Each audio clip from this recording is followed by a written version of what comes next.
Everybody, it's Dana. Welcome back to day 5 of the holiday card series for 2021. Let's go ahead and get into the card. Today I'm using products from Pinkfresh Studio. Tidal Pond, Olive, Sweet Mustard, Persimmon, and Misty Coast are going to be our non-traditional holiday colors. I really love this palette and I think it would be perfect for a holiday card. I'm also coming in with a non-traditional stamp. This is the Sweet Blooms from Pinkfresh Studio, and I'm going to pair that with the Perfect Stenciling holiday stamp set. So you can use those florals on your Christmas cards. Remember that. I live in Florida, so we have flowers blooming all year long here, and so it doesn't always have to be a winter themed stamp set. So that's why I thought I would use this one today. I have brought in my mini Misty, and I'm going to stamp this out on some Neenah white. This is 80-pound paper. You can also do this on 110 if you just wanted to do it on your card base. But I'm going to be using a little bit of a border a little bit later, so I decided just to stamp this out on paper. I am using some adhesive to set my paper into my mini Misty, and that's going to keep it from shifting when I stamp. So I'll go ahead and place that red rubber stamp onto the image, onto the paper. Now remember, when you're using your mini Misty, make sure to take out your foam piece because otherwise it will not stamp correctly. So for the background, instead of doing that black, I'm going to do that with the Misty Coastal, which is a very pretty light gray. Again, the color palette is totally non-traditional, but I want to help you guys make those color palettes where you're not just using those Christmas colors. I went ahead and I stamped up that image, and now I'm using my tool just to kind of press that into place. I just want to make sure that I get a good coverage of ink. I am going to double stamp that because I see that I'm missing a little bit of the images towards the bottom. Now I will be trimming down this card panel, so I really didn't have to double stamp it, but you know me, I'd say all the time, if I have it in my mini Misty, I can make sure that I'm going to get great lineup of this image if I need to stamp it twice. That looks a lot better, and now we can go ahead and pull that out. Now to color this image, I am using the coordinating stencils with this. So I will be starting off with the leaves. There are 3 stencils to this kit, and I'm going to be using all 3 of them today. Once I get my stencil lined up over the leaves, and this is what is so perfect about using these stencils, you don't have to do a lot of coloring. So again, this is a perfect card that you can mass produce. Once I have it lined up where I need it, I would just go ahead and grab some purple tape. Now you also can use your pixie spray for this, but I was a little bit too lazy and I didn't want to get up, so I'm just going to use purple tape. I can flip that over, and then we're going to get into some simple stenciling. This is not difficult stenciling, but I am going to be overlapping some of the colors. Once I have that in place, like I said, I'm going to be doing some quick stenciling. Now I did speed this up, but I'm starting with the olive. And I'm going to bring in that olive shade, and I'm not trying to make sure that this is perfect. I just want to get down a base of color. Now you're going to see that some areas may be lighter, some areas may be darker, and like I said, that's okay. I'm just getting down my base color. Now I want to clean that off, and I'm coming in with that teal color. And this teal color is really going to change the color of the green, and it's just such a beautiful color combination. Again, I'm not coming in making sure I cover everything smoothly because I do still want to see some of that olive, but putting in that teal color, oh my God, it just totally makes that green sing. So once I get that down, I can clean that off, and then look how gorgeous these leaves are with just that pop of blue. All right, next we're going to come in with the sweet mustard. Again, I'm not trying to get this everywhere. I just want to make sure I get a good base color. So if you're going to be doing this, I suggest always coming in with your lighter color first and then adding your darker tone.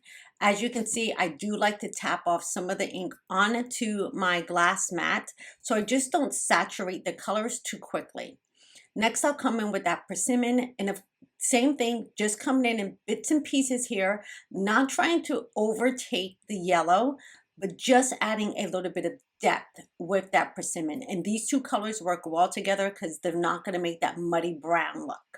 So make sure when you're using colors that you use colors that work well together and do not cause it to turn into that like that mud shade. Next, I'm coming in with the third stencil. And this time I'm just coming in with the persimmon. I just want that bright orange and not the gradation of the colors when I use this sweet mustard. This is going to give a really nice pop to this card. Once I have that done, I can clean off my stencil and look how gorgeous this card is. Again, non-traditional colors, but still oh so pretty for a winter themed card. Like I said, here in Florida, we have greenery year round. So this is perfect for somebody who lives in hotter climates where they're going to still see these colors all the time. Now we can go ahead and set this aside, and we're going to bring in the MISTY again. So this time I'm using my mini MISTY, and this is where the fun really begins, is using that large perfect sentiment holiday, because it's going to fill up this card panel. I am going to use a little bit of adhesive just to hold my paper in place, because this stamp is so large you really don't have anywhere to put down a magnet. So I like to just put a little bit of adhesive and make sure that I get this image completely over this card panel. Once I have everything lined up, I can go ahead and flip my lid down, and now I can start inking. Now before I ink, because this is a brand new stamp I have not used, I am going to condition it with my All Too New stamp conditioner. This is kind of like an eraser, and it's going to take away that film that is built up, and that's just from manufacturing. I find using this really helps me get a better impression. I am going to just rub my finger over just to make sure that I can see or feel the residue gone, and now I can start stamping. I am going to come in with that olive because that's the color I want to pick. And I think I want to use the Mental Sentiment, but what's so perfect about this, these larger stamps that have all the words on the one stamp all have several to use for a different card later. So that's what's so perfect about having these type of stamps, is you can stamp them out and then have some for later. Now maybe you think about, I don't want all of my colors black or all of my colors green like this. You can kind of like tape off and do each one separately if you wanted to, but I know I'm going to be using this green again, so I can have all of them that way. I am going to come back in with that gorgeous teal, and I'm tapping just a little bit of that teal around each one of these sentiments. So I'm going to get almost like an ombre look. This is a great way to kind of like stretch your inks a little bit and not just have like a flat color sentiment. Using a blending brush also helps me not to have soft lines.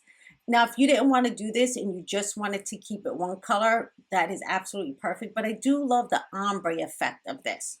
So again, I'm just adding a little bit of that teal here or there, and then I can close down my MISTY lid and press down.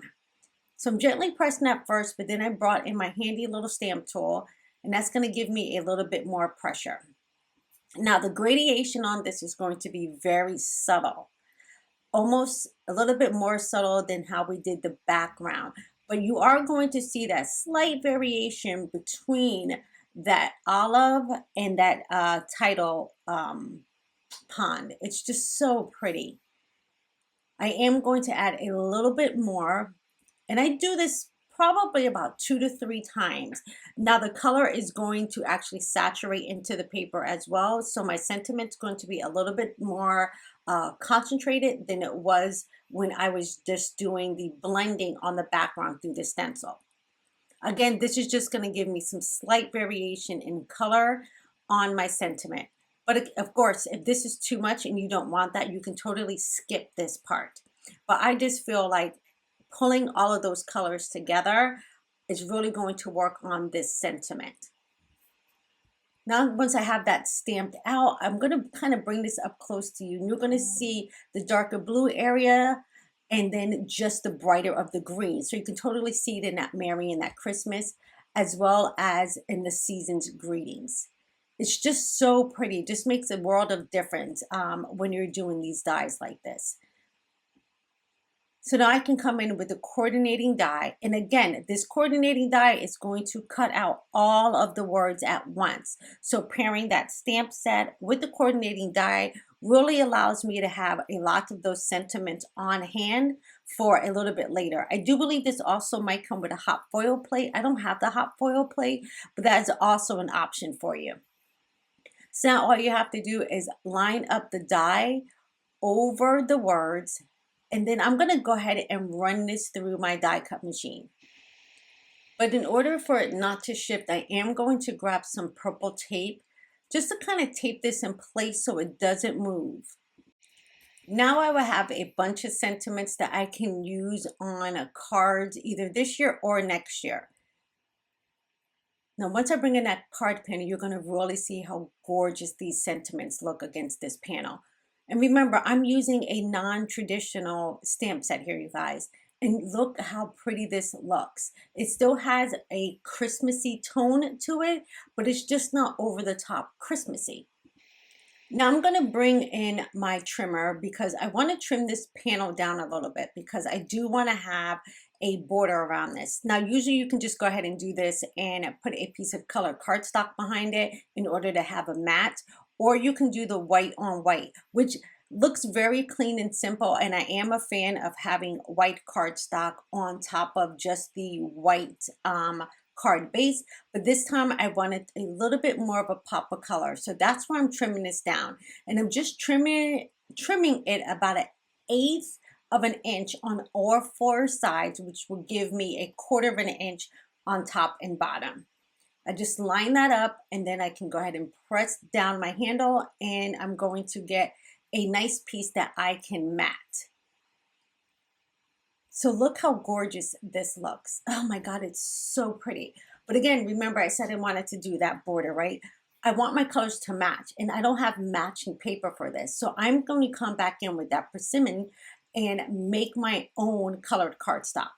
I will bring in my blending brush, and I'm just going around the outer parts of that base. I don't have to fill in the center because you're not going to see that.